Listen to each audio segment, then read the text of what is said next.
Bonjour à tous, lycéens, collégiens, école primaire, maternelle, enseignants, personnel. Jeudi 23 mars prochain, on va avoir la visite de la relique du cœur du curé d'Ars. Alors, le curé d'Ars, je vais vous expliquer qui c'est dans une seconde, mais il faut voir qu'on va avoir son cœur, qui a été extrait de sa poitrine quelques années après sa mort, qui va venir ici, dans une petite boîte vitrée, dorée, dans quelques semaines. On vous explique ça dans un instant.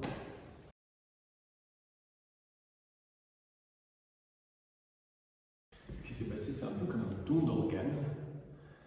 Il y en a qui donnent leur corps à la science, il y en a qui donnent leurs organes après leur mort pour aider certaines personnes qui n'ont plus de reins ou qui ont besoin d'une greffe de cœur, d'une greffe de moelle épinière. Et bien, le curé d'Ars, c'est un petit peu comme ça qu'on peut le décrire. C'est qu'il a utilisé on a pris son cœur après sa mort et on l'a mis dans un petit reliquaire, je vous montrerai une photo juste après, pour que les gens puissent venir le voir. Pourquoi? Parce qu'en fait, c'est une fille de 6e qui m'a dit ça. Si cet homme-là, il était bon, son cœur, il était bon. Donc quand on vient voir son cœur, c'est vraiment son cœur, on vit quelque chose, on touche quelque chose de la bonté de cet homme-là. Le curé d'Ars, c'est qui? En fait, il s'appelle Jean-Marie Vianney. Il est né en 1786, à côté de Lyon, à Dardilly. Il meurt en 1859 à Ars sur Formans, c'est à côté de Lyon, mais c'est dans l'Ain. Donc c'est quelqu'un qui est proche de nous, vous voyez. Et c'est un prêtre qui est réputé, il fait venir il y a des millions de personnes qui sont venues le voir, des centaines de milliers, et puis presque il y a plus d'1 million de personnes qui sont venues le voir. Un homme qui a beaucoup parlé de l'amour de Dieu, un homme qui a beaucoup donné aux pauvres aussi, et un homme que les gens venaient voir pour se confesser, pour demander pardon pour leurs péchés, puis aussi pour demander des conseils, et tous ceux qui venaient, beaucoup ont raconté des témoignages de comment il a su les guider, de comment il leur a dit des paroles, des choses que personne ne pouvait savoir, mais qui les ont incroyablement aidés à avancer. Alors le curé d'Ars, quand il était vivant, quand il sortait de sa cure et qu'il rentrait à l'église, la cure c'est l'endroit où vivent le curé, le presbytère c'est l'endroit où vivent les prêtres, et qu'il allait jusqu'à la porte de son église, il y avait à peu près 8 mètres. 8 mètres. Et il se trouve que les gens, c'était quelqu'un tellement hors du commun que les gens venaient se précipiter sur son habit, qui était une espèce de grande robe noire, et ils venaient découper entre la porte de sortie de sa maison et la porte de l'église, il venait découper les petits bouts de son habit. C'était une manière de dire qu'ils aimaient bien, qu'ils voulaient être proches de cet homme-là. Vous voyez, comme par exemple aujourd'hui, quand on vend le chapeau de Michael Jackson, tout le monde se l'achète à un prix extraordinaire. Mais de la même manière, quand il y a un homme qui a fait du bien autour de lui, notamment chez les chrétiens, on aime à avoir quelque chose un peu de lui. Et pourtant, le curé d'Ars lui-même, il trouvait que ça faisait trop. Par exemple, un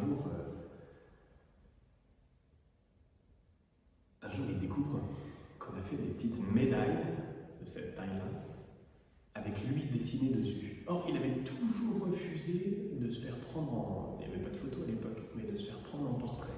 Donc on n'avait jamais eu le temps de prendre son portrait sur... aucun peintre n'avait eu le temps de faire son portrait. Et il découvre qu'on a fait des médailles de lui, mais du coup, il ne se reconnaît pas du tout dans les médailles. Il a un gros nez, machin, des grandes oreilles, c'est pas du tout lui, quoi.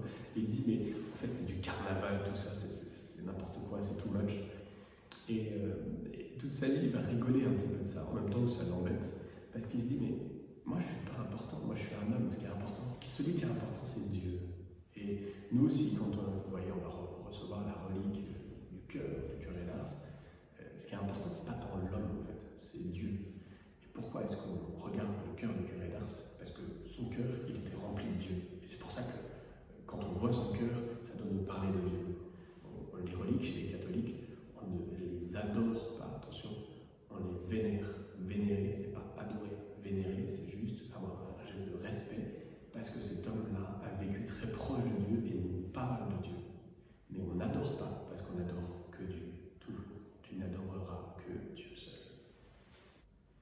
De la même manière, quand on prie les saints, on ne prie pas eux de nous donner quelque chose. On les prie, c'est-à-dire on leur demande de demander à Dieu pour nous quelque chose.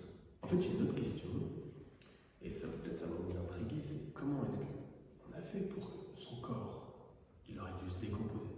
Pourtant, il a été ce qu'on appelle préservé.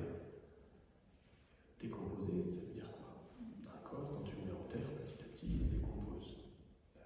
Tu le mets. Et là, ce qui s'est passé, c'est que 45 ans après sa mort, on a sorti son cercueil et on l'a ouvert, on l'a exhumé, voilà ce que ça signifie.